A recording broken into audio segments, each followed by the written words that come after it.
As we turn to Jonah chapter 3, God's rebellious prophet has just been expelled by the fish that God provided to get him back to dry land. Thus he's back to square one. Let's pick up the story. Then the word of the Lord came to Jonah the second time, saying, Arise, go to Nineveh, that great city, and call out against it the message that I tell you. So Jonah arose and went to Nineveh according to the word of the Lord. Now Nineveh was an exceedingly great city, 3 days' journey in breadth. Jonah began to go into the city, going a day's journey, and he called out, Yet 40 days, and Nineveh shall be overthrown! And the people of Nineveh believed God. They called for a fast and put on sackcloth, from the greatest of them to the least of them. The word reached the king of Nineveh, and he rose from his throne, removed his robe, covered himself with sackcloth, and sat in ashes. And he issued a proclamation and published through Nineveh. By the decree of the king and his nobles, let neither man nor beast, herd nor flock, taste anything. Let them not feed or drink water, but let man and beast be covered with sackcloth, and let them call out mightily to God. Let everyone turn from his evil way and from the violence that is in his hands. Who knows? God may turn and relent and turn from his fierce anger, so that we may not perish. When God saw what they did, how they turned from their evil way, God relented of the disaster that he said he would do to them, and he did not do it. As chapter 3 begins, Jonah has been through a lengthy sea voyage, come near death, or maybe even literally has died, and God has graciously rescued him and restored him through providing the fish. That story alone, in other circumstances, would constitute quite a travelogue. In another sense, however, nothing at all has happened. Jonah is right back where the book started, and the wording of verses 1 and 2 of chapter 3 reflects that reality. In almost identical language to chapter 1, God a second time commands Jonah to go to Nineveh. There are some differences, however. It's no longer necessary to identify Jonah as the son of Amittai. Instead, the writer substitutes the phrase, the second time. It's a not very subtle reminder that we've been down this road once before, and the first time didn't work out so well for Jonah. In the ESV, as we just heard, verse 2 reads, Arise, go to Nineveh, that great city, and call out against it the message that I tell you. The parallel command in chapter 1 was, Arise, go to Nineveh, that great city, and call out against it, for their evil has come up to me. In the original language, there are two differences between the opening verses of chapters 1 and 3, and only one of them is apparent in the English translation. We'll look at that one first. In chapter 3, God refers to the message Jonah is to proclaim rather than to the evil circumstances into which that message is to be addressed. Jonah is to go not on his own agenda, but as God's prophet. The words he is to speak are to be God's words to Nineveh, and the implication in the original language is that God will give Jonah the words as he goes and speaks. Also in the Hebrew text of chapter 1, God unambiguously tells Jonah to call out against Nineveh. That's how the ESV translates the same phrase in chapter 3, but the underlying Hebrew word is different. It can mean to call out against, but it may also mean to proclaim to.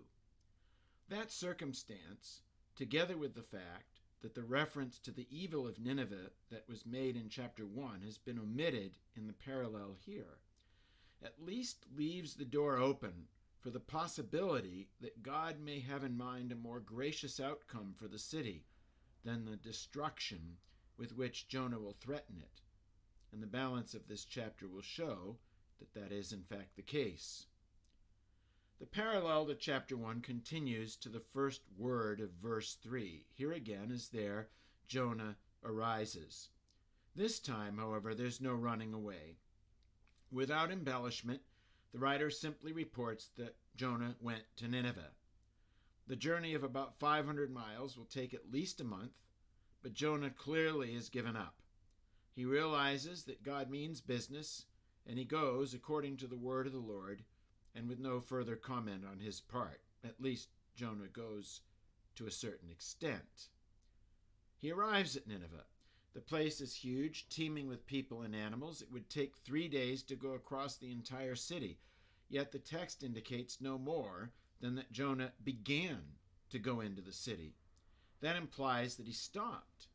The text tells us how far he went, just a day's journey. And then Jonah declared the message, "Yet 40 days, and Nineveh shall be overthrown."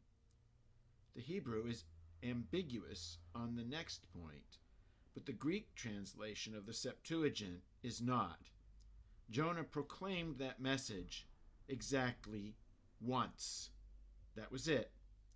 The message was thus totally one of judgment, without any offer of hope or any instruction on what might be done to avert the judgment. If Jonah's action constitutes obedience to the Lord, it does so only in the most technical manner. Despite Jonah's extremely limited and less than gracious proclamation, the text goes on to say that the people of Nineveh were convinced, not by Jonah, but by God. Evidently, the sight and possibly smell of this prophet, who had been swallowed by a fish, was sufficient for the single sentence that he proclaimed to spread like wildfire. Everyone, great or small, fasted and put on sackcloth, two universal signs of grief and repentance across the ancient Near East. This popular movement was so widespread that word of it reached the king. On hearing, he immediately arose from his throne, as Jonah had arisen for his 2 trips, one away from Nineveh, the other to the city, removed his richly ornamented robe, put on sackcloth, and sat in ashes. And then the king issued a decree to make official what the people of Nineveh had already been doing anyway. The signs of repentance were to be practiced so widely and thoroughly that even animals were to be covered in sackcloth and fast from both food and water, and the people were commanded to turn away from violence. Much like the ship's captain in chapter 1, telling Jonah to pray because perhaps his God might have mercy on them, the king concludes his decree in humility. Who knows? God may turn and relent and turn from his fierce anger so that we may not perish. Like the sailors in chapter 1, and unlike Jonah, who in chapter 2, even as he was drowning, prayed seemingly with certainty that God would rescue him, the king acknowledges God's freedom in his sovereignty. God can spare the Ninevites or not, as he chooses. And the text tells us that when God saw what they did, how they turned from their evil way, God relented of the disaster that he had said he would do to them, and he did not do it. As we did at the end of chapter 2, here also we see the gospel. Wicked sinners, utterly undeserving of God's mercy, receive it. And there's no sense at all of any internal debate in God's heart. His response to the Ninevites is as instantaneous, gracious, and complete as is his response to Jonah in the water and in the fish.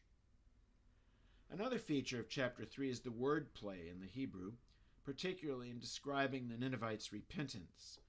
In verse 6, the king is described as putting on sackcloth with a verb that in Hebrew sounds like the word for his throne, highlighting the contrast between his former state and his newfound repentance.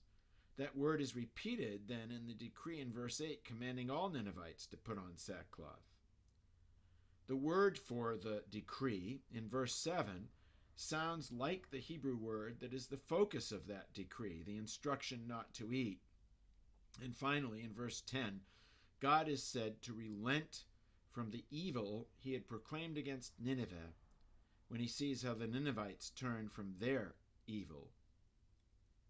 There's no inconsistency in the description of God turning or relenting.